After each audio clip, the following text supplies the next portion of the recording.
ठीक है जी। तो चलिए हम लोग यहां पर देखते हैं, क्या बता रहा था मैं आपको किसके बारे में, डेटा वैलिडेशन के बारे में। देखो सर, डेटा वैलिडेशन जब यूज होता है जब हम डेटा एंट्री करवाते हैं, चाहे मैं कर रहा हूं चाहे किसी और से करवा रहा हूं। अब एक बात बताओ मुझे, मुझे अगर सर इस पूरे सेल के अंदर, देखिए ध्यान से, इस पूरे सेल के अंदर मुझे सर 50 से लेकर के और 100 के बीच वाला ही नंबर एंट्री करवाना है। ओके, 50 से 100 के बीच वाला नंबर एंट्री करवाना है। बताओ मुझे आप लोग, तो मेरे पास कोई अगर ऐसा फीचर मुझे मिल जाए एक्सेल का जिसमें मैं क्या करूं, 50 से 100 वाले को अलाउ करूं, बाद बाकी नंबर को अलाउ ही ना करूं, तो मजा आ जाएगा ना। मतलब अगर मान लीजिए कोई आप ही एंट्री करोगे तो कितना नंबर एंट्री कर सकते हो आप, 50 से 100 के बीच वाला ही एंट्री कर सकते हो। आपका मन करेगा मान लो 110 एंट्री करने का, तो क्या होगा, कर सकते हो क्या, नहीं कर सकते। क्यों? क्योंकि मैंने इसमें परमिशन ही नहीं दिया है। बात समझ रहे हो ना। और यहीं पर काम आता है डेटा वैलिडेशन। एक बात बताइए मुझे, आप लोग बहुत सारा फॉर्म भरे होंगे आज तक पक्का, किसी न किसी वेबसाइट से, किसी न किसी कॉलेज का। आप लोग देखते हो उस फॉर्म में भी डेटा वैलिडेशन लगा रहता है, वैलिडेशन लगा होता है, देखते हो आप लोग। बोलिए, अगर आपको वहां पे मांगा जा रहा है पासवर्ड 6 अंकों का देना है मान लीजिए, और आप बनाते हो 5 अंक का, तो क्या वो पासवर्ड जनरेट होगा कभी भी? एरर आएगा ना। वहां लिखा होगा your password must contain 6 digit, है ना, ऐसा करके मैसेज आता है, देखते होंगे आप लोग। तो आपको 6 का बनाना ही पड़ेगा, उससे ज्यादा या कम नहीं बना सकते हो, राइट।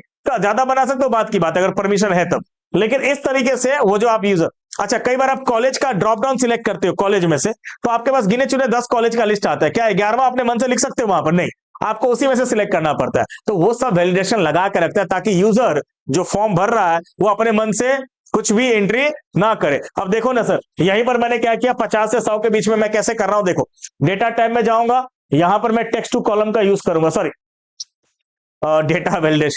डेटा वैलिडेशन का यूज करूंगा। यहां पर आपको डेटा वैलिडेशन मिलेगा। मैंने एरिया को सिलेक्ट कर रखा है सर, देखो ऑलरेडी मैंने एरिया को सिलेक्ट कर लिया। और यहां हम डेटा वैलिडेशन के सेटिंग्स में जाएंगे और यहां पर ढेर सारा चीजें पूछा जाएगा कि आप क्या चीज अलाउ करना चाह रहे हो। क्या आप नंबर अलाउ करना चाह रहे हो, या कोई डेसिमल नंबर अलाउ करना चाह रहे हो, मतलब दशमलव वाला, या कोई आप लिस्ट को अलाउ करना चाह रहे हो, या कोई डेट टाइम या टेक्स्ट का लेंथ, या कस्टम, ये इसमें से क्या। कस्टम मतलब आप खुद का भी कोई वैलिडेशन बना सकते हो बाय यूजिंग फंक्शन फॉर्मूला जो भी। तो वो भी हम यहां पे फिलहाल हम क्या अलाउ करना चाह रहे हैं बताइए, नंबर। तो मैं यहां पर नंबर सिलेक्ट करूंगा। अब नंबर में आपका भैया कौन सा नंबर, ग्रेटर देन, बिटवीन, क्या criteria, not between, equal to, क्या। तो यहां पर आपको सिलेक्ट करना पड़ेगा। बताइए मैं कौन सा नंबर को अलाउ करना चाह रहा हूं, जल्दी बोलो, मैं कौन से नंबर को अलाउ कर, बिटवीन ना। तो मैं यहां पर बिटवीन चूज कर लूंगा। फ्रॉम, बिटवीन कहां से कहां तक, 50 टू 100। तो ये मैंने लिख लिया सर, 50 से 100।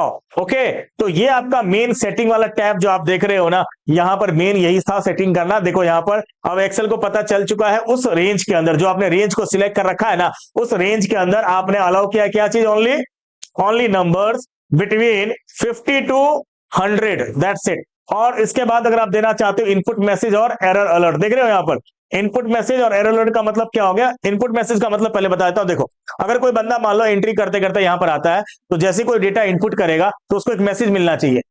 बात समझ रहे हो कि नहीं, मैसेज मिलना चाहिए कि नहीं मिलना चाहिए, मिलेगा तभी तो पता चलेगा यार 50 से 100 के बीच में नंबर एंट्री करना है, नहीं तो पता चले कुछ भी नंबर एंट्री कर देगा, वैसे तो कुछ करेगा तो एंट्री होगा ही नहीं, बट फिर भी एक मैसेज मिलेगा तो एक अच्छा मतलब एक शो होगा। तो यहाँ पे हम लोग क्या करेंगे, देखो टाइटल भी लिख सकते हो मैसेज का और इनपुट मैसेज भी। तो मैं टाइटल नहीं रहा हूं, मैं डायरेक्टली मैसेज लिख देता हूं। मैं लिखता हूं एंटर, एंटर नंबर्स बिटवीन कितना, 50 टू 100 ऑन।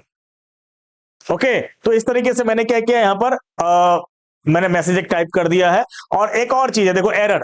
अब बताओ बंदा एरर भी तो कर सकता है ना। तो आपके पास 3 टाइप का यहाँ पर स्टाइल मिलेगा, देखो स्टॉप वाला, वार्निंग वाला या इन्फॉर्मेशन वाला।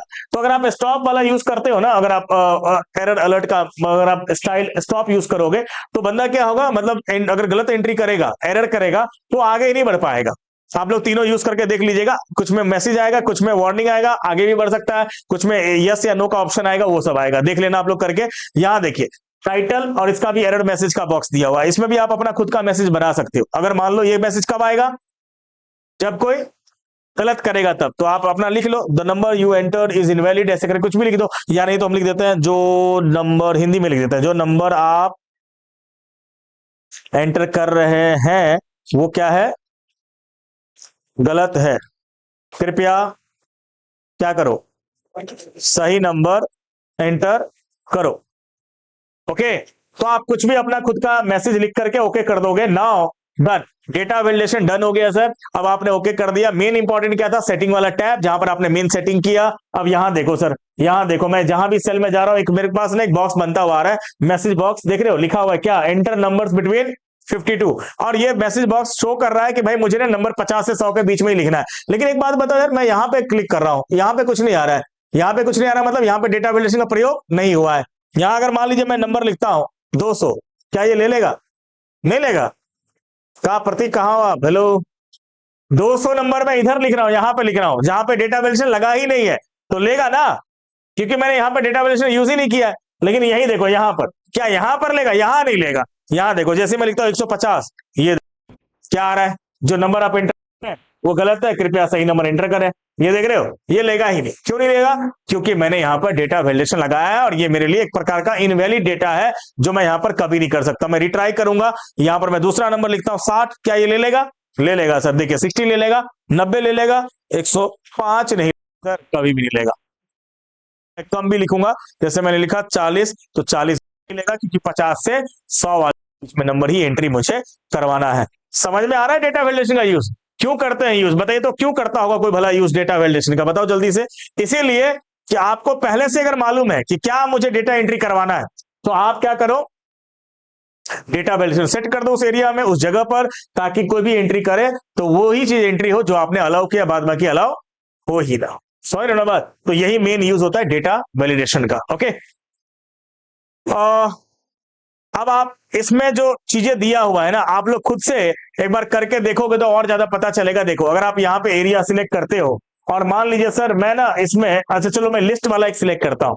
मुझे ना सर यहाँ पे क्या करना है, मैं यहाँ पे लिख रहा हूँ स्टूडेंट का नेम, फॉर एग्जाम्पल मान लीजिए मैंने यहाँ पे लिखा है स्टूडेंट का नेम, और यहाँ मुझे लिखना है बच्चों का कोर्स, राइट। मैं थोड़ा इसको जूम कर लेता हूं, देखो।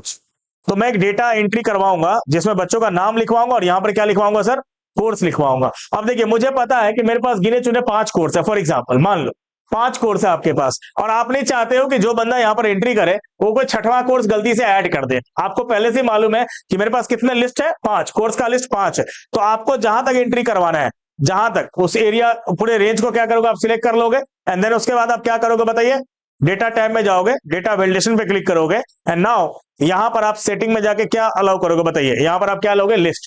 क्यों?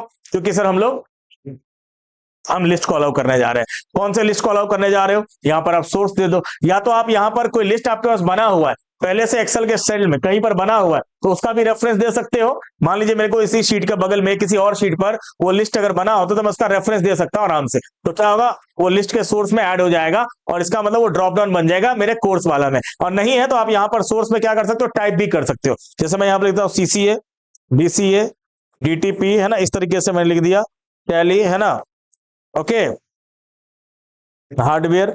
इस तरह से मैंने क्या किया, यहां पे मैंने कुछ कोर्स का नाम लिख दिया, और यहां से हम क्या करेंगे सर, ओके।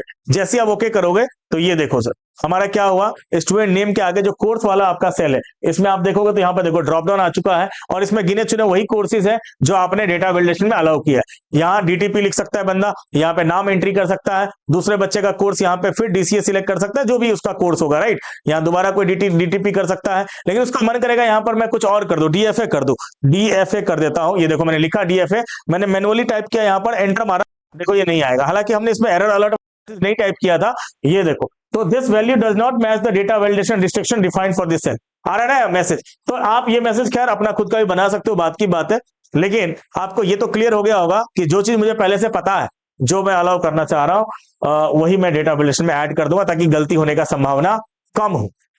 इसका यूज क्यों करेगा आदमी, ताकि गलती होने का संभावना कम हो, कम से कम हो। अब एक बात बताइए, बच्चों का मोबाइल नंबर आप लिख रहे हो, कितने अंकों का होता है मोबाइल नंबर, बताओ जल्दी से बताओ, 10 अंकों का। अगर आप अगला हेडिंग यहाँ पर लिखोगे मोबाइल, और आपको मालूम है डेटा एंट्री के दौरान लोग जल्दी जल्दी एंट्री करता है। अब यहाँ मान लीजिए मुझे ये डाउट है कि कोई एंट्री के दौरान 9 अंकों का या फिर 11 अंकों का, 12 अंकों का नंबर ना टाइप कर दे, है ना, होता है ना कई बार कि आपने क्या किया, जल्दी जल्दी के चक्कर में फटाफट नंबर टाइप कर दिया। आप कुछ ऐसा वैलिडेशन लगा दो यहाँ पर, ताकि कोई यहाँ पर मतलब चाह करके भी, मतलब 10 के अलावा कोई दूसरा एंट्री ना कर पाए। तो मैं क्या करूंगा, देखो डेटा वैलिडेशन में जाऊंगा सीधा, और यहीं पर दोबारा से मैं क्या करूंगा, इस बार अलाउ किसको करूंगा बताइए।